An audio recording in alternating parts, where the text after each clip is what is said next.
बिस्मिल्लाहिर्रहमानिर्रहीम, अस्सलाम वालेकुम जी। इस लेक्चर के अंदर मैं आपको ये बताने वाला हूँ कि किस तरीके से कौन-कौन सी स्किल्स हैं जो आपको मास्टर करनी है और आप बायोइन्फॉर्मेटिक्स के फ़ील्ड के अंदर आगे जा सकते हैं। ऑफ़ कोर्स स्क्रीन आपके सामने है, जैसे मैं आप लोगों को बता रहा था कि बायोइन्फॉर्मेटिशियन जो है ना, उनके लिए जो मेजर 3 स्किल्स हैं मेरे ख़्याल से वो बहुत इम्पोर्टेंट हैं। मतलब ये कह लें कि बायोइन्फॉर्मेटिशियन बनने के लिए 3 स्किल ज़रूरी हैं। पहली, आप कोडिंग में अपने आप को मास्टर कर लें। और उसमें सबसे पहले आपको लिनक्स सीखनी पड़ेगी।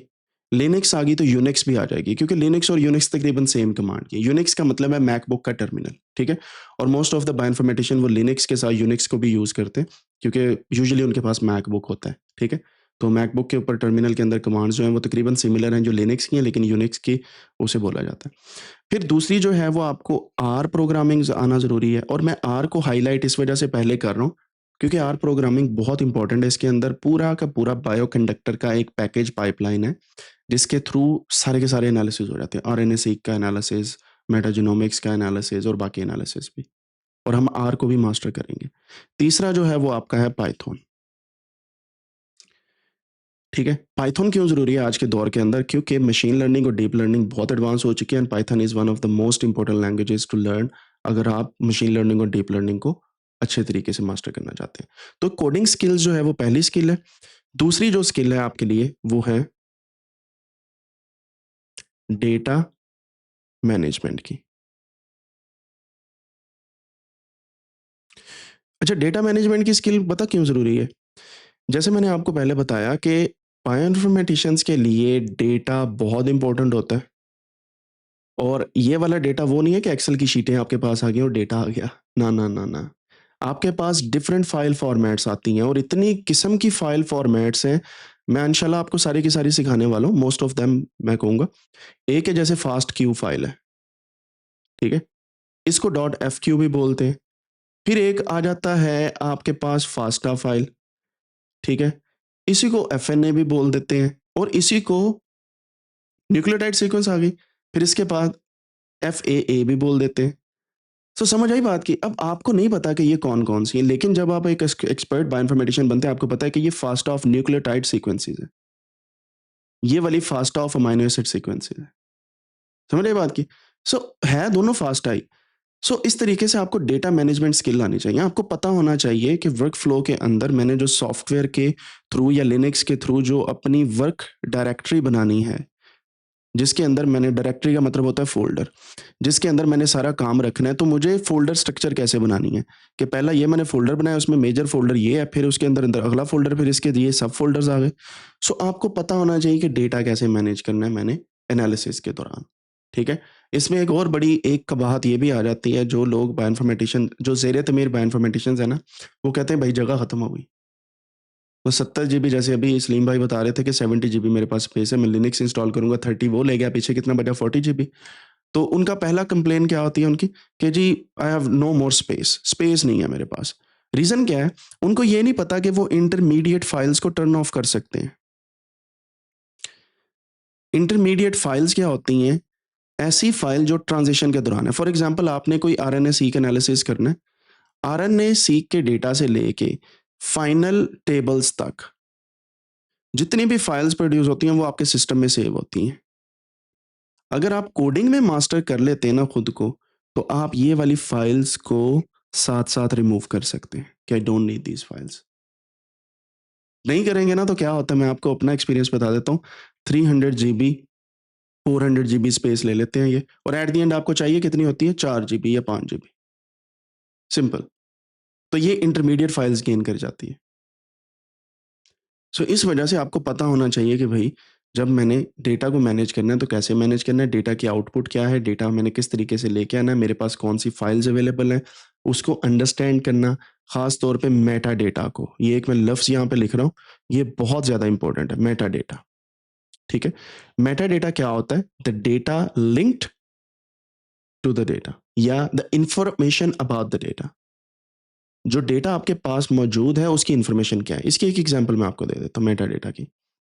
मेरे पास सैंपल आए हैं, सैंपल नंबर SA_1.FQ, और मेरी जाने-बुला के ये क्या है भई?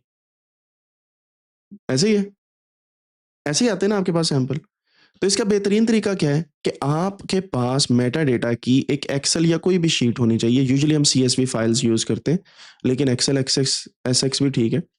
आपके पास TSV, CSV, Excel SX file होनी चाहिए। इसके बारे में हम पढ़ेंगे, डोंट वरी अबाउट दैट।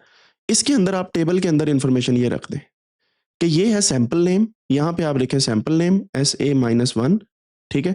और आगे बताएं कि ये कहाँ से आया, किसने कलेक्ट किया, कौन सी डेट को किया, ये किस कंपनी ने सीक्वेंस किया, कब मेरे पास ये फाइल आई, and what are the other information about it, ठीक है? खास तौर पे जब आप ट्रीटमेंट्स को प्लान कर रहे होते हैं ना, T1, T2, T3, जिनको आपने कंपेयर करना होता है, उस वक्त ये बहुत इंपॉर्टेंट है। और ये 1, 2, 3 ये सिंबल्स कुछ शो कर रहे होते हैं, ठीक है? So meta data is really important. So data management अगर आपको आ गई, आप समझे आपका आधा काम हो गया। समझ रहे हैं बात को? सो कोडिंग स्किल्स पहली स्किल है, डेटा मैनेजमेंट दूसरी स्किल है। तीसरी स्किल की तरफ चलें, थर्ड स्किल। आपको पता है कि आपके पास अगर सैंपल्स आए हैं, सैंपल से आउटपुट लेना कोई मुश्किल काम नहीं है, क्योंकि आपके पास ऑटोमेटिक स्क्रिप्ट्स इतने पड़े हैं कि सैंपल से आउटपुट आपके पास आ जाएगी। मेजर काम है इस आउटपुट को एनालाइज करके इंटरप्रेट करना। इसको बोलते हैं डेटा एनालिसिस एंड इंटरप्रिटेशन।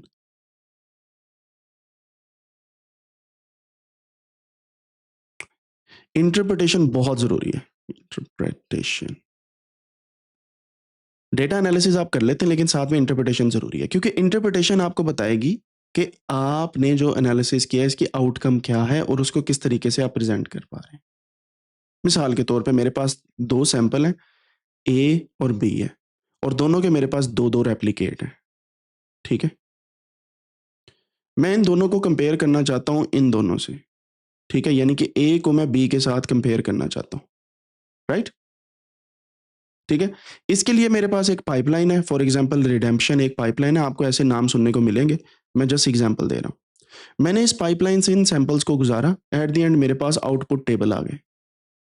आपका एज ए बायोइन्फॉर्मेटिशियन यहाँ पे काम खत्म नहीं हो जाता, यहीं से तो शुरू होना है कि भाई ये जो ए और बी है इनमें कहाँ कहाँ पे किस किस किस्म के फर्क हैं, और स्टैटिस्टिकली वो कितने कितने ज्यादा फर्क है। स्टैटिस्टिकली इसका मतलब क्या हुआ कि आपको स्टैटिस्टिक्स आना बहुत जरूरी है डेटा एनालिसिस के लिए। स्टैटिस्टिक्स,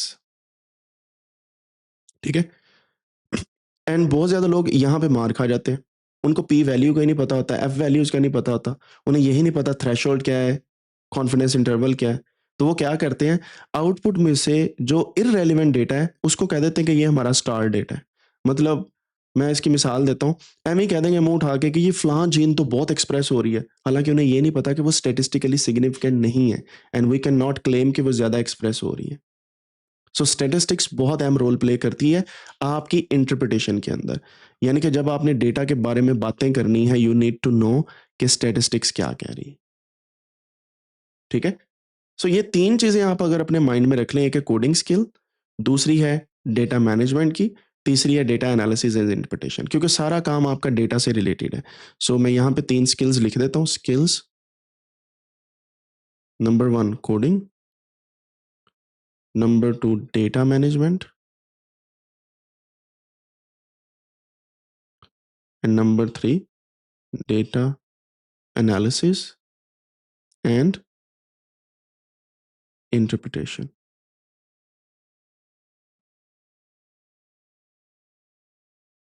आप ये तीन स्किल्स इंशाल्लाह इस कोर्स के अंदर सीखने वाले, एंड यू विल सी कि कोडिंग कोई मुश्किल काम नहीं है। और मेरे एक्सपीरियंस से मैं आपको बता रहा हूँ कि लिनक्स यूनिक्स तो बहुत आसान है।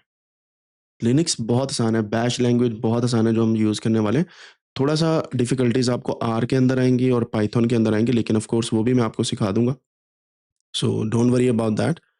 आपने सिर्फ फोकस करना है और सही तरीके से मेरे साथ चलते रहना, इंशाल्लाह we will learn these skills.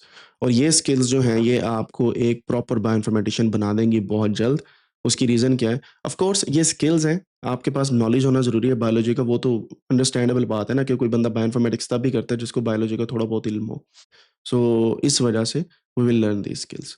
Hopefully अब आपको समझ आ गई कि 3 skills are important. First coding skills, second data management, the third one is data analysis and interpretation.